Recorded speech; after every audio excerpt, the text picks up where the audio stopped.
আসসালামু আলাইকুম। ঝটপট একটা গুরুত্বপূর্ণ একটা জিনিসের উত্তর দিব।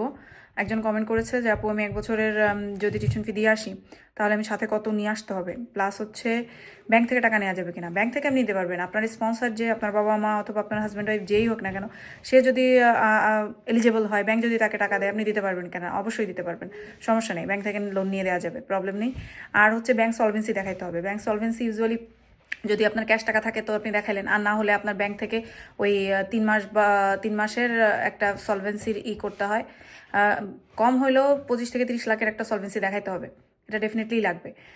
ব্যাংক সলভেন্সি প্লাস হচ্ছে আপনার যদি বলতেছেন যে আপনি দিয়ে এসে আপনি কত নিয়ে আসবেন সাথে, আপনার ব্যাকআপ অবশ্যই নিতে হবে। স্টুডেন্টদের অনলি ২০ ঘন্টার একটা ওয়ার্কিং আওয়ার থাকে। ২০ ঘন্টা কিন্তু খুবই কম। ও উইকলি ২০ ঘন্টা থাকে এবং এটা দিয়ে আপনার ইউকেতে থাকা খাওয়া খরচ মেটানো সব কিছু টাফ, কারণ ইউকেতে থাকার এক্সপেন্সও অনেক বেশি। শহর ভিত্তিক অনেক ভ্যারি করে, যেমন লন্ডনে অনেক বেশি কস্টলি, তারপরে ধরেন বার্মিংহাম বা আলাদা আলাদা শহরের কস্টিং, কিন্তু কস্টিং বাংলাদেশের তুলনায় ডেফিনেটলি কস্টিং। প্লাস খাবার দাবারও ওরকম এক্সপেন্সিভ। বিশেষ করে আমরা এশিয়ান, আমাদের খাবার দাবার আমরা ওই ইংরেজদের মতো ওইভাবে খাইতে পারবো না। সো আমাদের খাবার দাবারও ওইভাবে নিতে গেলে একটু বেশ এক্সপেন্সিভ পড়ে যায়। সো আপনার বাসার ব্যাকআপ ডেফিনেটলি লাগবে। আর এসে যে আপনি জব পেয়ে যাবেন, এটাও তো আনলাইকলি। পাবেন কি পাবেন না, কতদিন দেরি হবে তার কোনো ঠিক নেই। আপনি ক্যাশ ইন জব করেন আর এনআই নাম্বার দিয়ে জব করেন, সে যেভাবেই করেন, কিন্তু লিগেলি তো আপনি ২০ ঘন্টার বেশি করতে পারবেন না।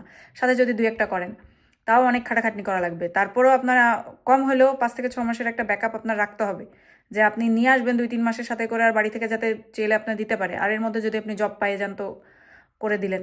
কিন্তু এই জবের টাকা দিয়ে বা ২০ ঘন্টার দিয়ে আপনার পরবর্তী বছরের টিউশন ফি দেওয়াটা টাফ হয়ে যাবে, কেননা অনেক বড় একটা অ্যামাউন্ট। পরবর্তী বছরগুলোও আপনার বাসা থেকে সাপোর্ট লাগবে, কেননা আপনি একা কুলায় উঠতে পারবেন না। আশা করি আপনার প্রশ্নের উত্তর দিতে পারছি। তারপর যদি কোনো ডাউট থাকে অবশ্যই জানাবেন, আমি চেষ্টা করব ক্লিয়ার করে দেওয়ার।